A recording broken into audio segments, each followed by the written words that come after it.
Labdien, mīļie skatītāji! Šodien atrodamies Varšavā.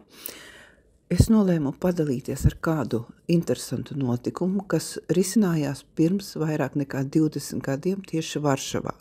Un tā informācija, ko es dzirdēju, toreiz likās kazuistika.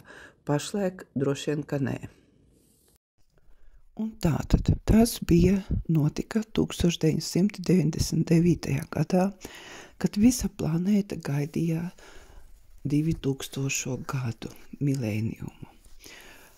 Jūs labi atceraties, toreiz bija viss kaut kas lasāms un dzirdams un tā tālāk. Un man paveicās nokļūt toreiz Varšavā. Tas bija Poļu katoļu inteliģences kluba seminārs, kurā piedalījās ļoti daudz lektoru no praktiski visas Eiropas, un ne tikai Eiropas. Zālē bija kaut kur ap 100 cilvēkiem.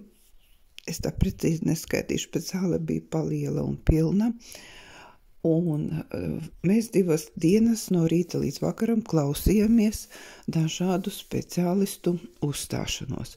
Un kas man palika atmiņā vēl līdz šai dienai? Tās bija 2 lekcijas. Pirmā par pasaules pārdalīšanu, par globalizācijas problēmām. Kāds no lektoriem, es gan valsti vairs neatceros, stāstīja, ka ekonomisku apsvērumu dēļ pasaules pārdalīšanas process ir neizbēgams. Šajā notikumā bailīgais ir tas, ka neviens īsti līdz galam nezina, ar ko tas beigsies. Varbūt vairāki scenāriji.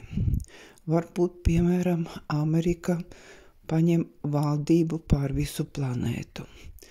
Varbūt Ķīna paņem vadību par visu planētu. Varbūt mazāk sadalījumi, piemēram, Amerika, Eiropa, Krievija, Ķīna. Bija arī tāds no sadalījumiem, kur Latvija, Lietuva, Igaunija, Skandināvijas valstis un Polija nokļūst tā saucamajā Ziemeļvalstu blokā. Tad scenāriji bija ļoti daudzi, bet neviens līdz galam nevarēja pateikt, ar ko tas viss beigsies, bet, ka pasaules pārdalīšana būs, tas bija neizbēgams process. Un pašlaik, man liekas, mēs to arī redzam. Tātad atliek tikai piedalīties.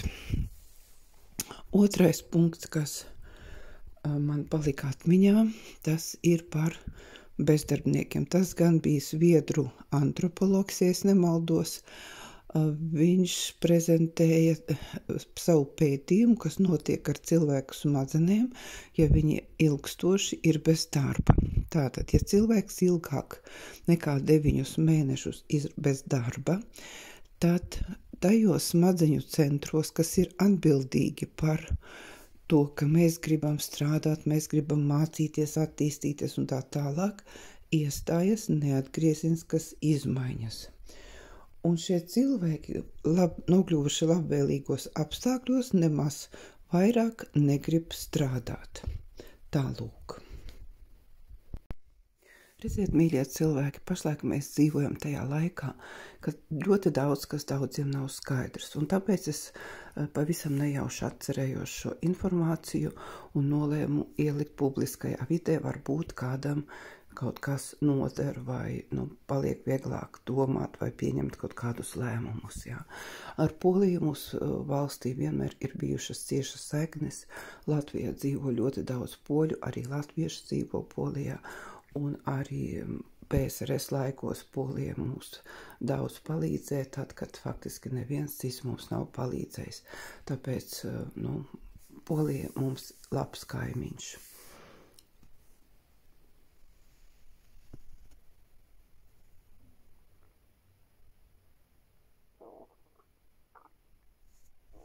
Paldies par uzmanību!